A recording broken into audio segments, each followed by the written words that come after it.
Good morning everyone, you are most welcome in nursing innovation. और आज हम discuss करने वाले हैं कि जो स्टूडेंट थर्ड ईयर में है, फाइनल ईयर में, या जिनकी रिसेंटली अभी नर्सिंग पूरी हुई है और वो नॉरसेट की प्रिपरेशन करना चाहते हैं, तो उनको बेसिकली कहाँ से स्टार्ट करना है, क्या चीज़ है जो सबसे पहले उनको पढ़नी है। दूसरी बात यह है कि उनको किस स्ट्रेटेजी को फॉलो करना है, और भी अदर पॉइंट्स हैं जिनके बारे में अपन इस पूरे वीडियो के अंदर वन बाय वन करके डिस्कस करेंगे। So let's we start. सबसे पहले कोई फाइनल ईयर में हो, थर्ड ईयर में हो, या फिर जिसकी नर्सिंग कंप्लीट हुई हो, उन सबके माइंड में एक बात आनी चाहिए कि उनको सबसे पहले है वो अपनी थ्योरी को कंप्लीट करना है। अब थ्योरी कहाँ से कंप्लीट करनी है, कौन सी कोचिंग से लेनी है, कौन से नोट्स पढ़ने हैं, तो इस सब का जवाब ये है कि अगर यहाँ पे मेन जो इम्पोर्टेंट चीज़ एक और आती है जो सबसे बड़ी प्रॉब्लम रहती है, दैट इज़ कि हर स्टूडेंट के पास इतना फाइनेंशियल कंडीशन ठीक नहीं रहती है, तो वो कोचिंग नहीं ले सकते हैं, कोर्स नहीं खरीद सकते हैं, ऑनलाइन हो या फिर ऑफलाइन। तो उन स्टूडेंटों को क्या करना है? सो बेसिकली सबसे अच्छी बुक जो मैंने खुद रेफ़र की है, मुझे लगा है, हालांकि मैंने कोचिंग की है बट उसके बाद भी मैंने बुक को पढ़ के देखा है कि उस बुक के अंदर थ्योरी कैसी दी गई है। तो सबसे बेस्ट जो अगर थ्योरी के लिए बुक है तो वो है पी.आर. यादव की जो थ्योरी वाली बुक है, वॉल्यूम फर्स्ट। उसके अंदर एक बेस्ट थ्योरी दी गई है, तो वहाँ से आप अपनी थ्योरी को क्लियर कर सकते हैं। तो सबसे पहले यही है कि आपको थ्योरी क्लियर करनी है। अगर आपकी फाइनेंशियल कंडीशन ठीक है, आपके पास पैसे हैं, तो आप अगर नर्सिंग के स्टूडेंट हैं, बेसिकली अभी कॉलेज कंप्लीट नहीं हुए तो उनको कॉलेज भी जाना पड़ता है, तो उनको मेरा सजेशन ये है कि आप ऑनलाइन कोर्स ले लीजिए अभी से, ताकि आप अपनी थ्योरी को अभी से क्लियर कर लें और बाद में टाइम रहेगा तो आप उनको बार बार रिवाइज करके थोड़ी और ज़्यादा स्ट्रॉन्ग हो जाएगी, तो वो ऑनलाइन कोर्स ले सकते हैं। वरना आप पी.आर. यादव की जो MCQs वाली बुक तो सेकंड वॉल्यूम आती है और जो थ्योरी वाली होती है वो फर्स्ट वॉल्यूम आती है, तो वॉल्यूम फर्स्ट जो पी.आर. यादव उसको खरीद लीजिए। वहाँ पे एक अच्छी थ्योरी दी गई है। आई गारंटी कि आपको कभी रिग्रेट नहीं होगा कि सर ने बताया था पी.आर. यादव खरीदने के लिए।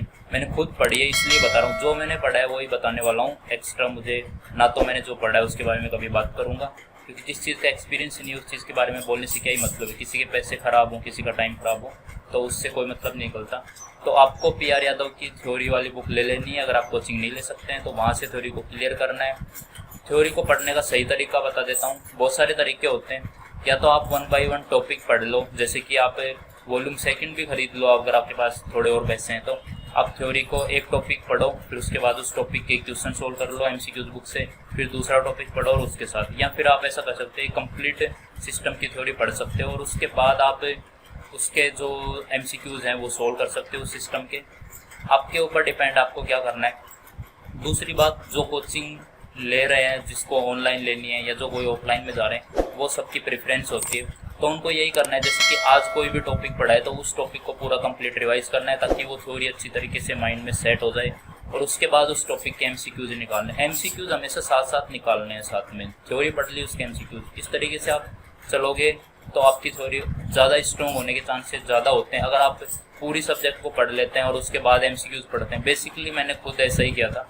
मैंने पूरी थ्योरी पढ़ ली थी, जैसे कि MSN है तो मैंने पूरे MSN की थ्योरी पढ़ ली थी, रिवाइज की, उसके बाद MCQs किए। हालांकि मेरे पास टाइम था तो मैंने 2 बार रिवाइज कर लिया था। बट आपको सही स्ट्रेटेजी बताऊं तो यही है कि आप उस थ्योरी को पढ़ो, टॉपिक को या सिस्टम को, उसके बाद उस टॉपिक या सिस्टम की सारे MCQs निकालो, जो भी टेक्स्ट बुक है, PR से, टारगेट से, या फिर मोजबी है, या फिर सोंडर से, जो भी NCLEX की बुक है उससे भी निकाल सकते हो क्लास के अंदर। ओके। और जो स्ट्रेटेजी की बात करें तो स्ट्रेटेजी मैंने आपको अभी बताई दी है, वही स्ट्रेटेजी है। टॉपिक वाइज कर लो या फिर सिस्टम वाइज कर लो, उस तरीके से करना है। घूम फिर के बात यही आती है कि आप से नए बिगिनर हो या आप कॉलेज लाइफ में हो और अभी से प्रिपरेशन करना चाहते हो, तो मोस्ट इम्पोर्टेंट थिंग घूम फिर के वही आती है, दैट इज़ द थ्योरी। अगर आप थ्योरी क्लियर नहीं करते हो तो आपको बहुत ज़्यादा परेशानी आने वाली है। अपन क्या करते हैं, बेसिकली बहुत सारे स्टूडेंट यही सोचते हैं कि अपने MCQs पढ़ के चल जाएंगे, जबकि जो नॉरसेट जो 2022 का जो पेपर आया था, यानी कि इस साल का जो पेपर था, वो बेसिकली सीधा direct question PR. Yadav target में से कोई भी क्वेश्चन नहीं आए थे। वो सीधे थे माइंडसेट, जो भी थ्योरी किसी ने पढ़ा था, जिसका अच्छे तरीके से कंसेप्ट क्लियर था, वही ही बंदा उस पेपर को सोल्व कर सकता था, क्योंकि डायरेक्ट कोई क्वेश्चन नहीं था। मैंने भी नहीं पढ़ा था कहीं से डायरेक्ट क्वेश्चन। हाँ थे, किसी टेस्ट सीरीज में जो मैंने ली थी वहाँ से थे बहुत सारे क्वेश्चन, बट उन सब क्वेश्चनों के अंदर एक ही चीज़ दिख रही थी, दैट इज़ द कंसेप्ट। जिसका टॉपिक जितना अच्छी तरीके से पढ़ा हुआ है वो ही उसी पेपर को सोल्व कर सकता है।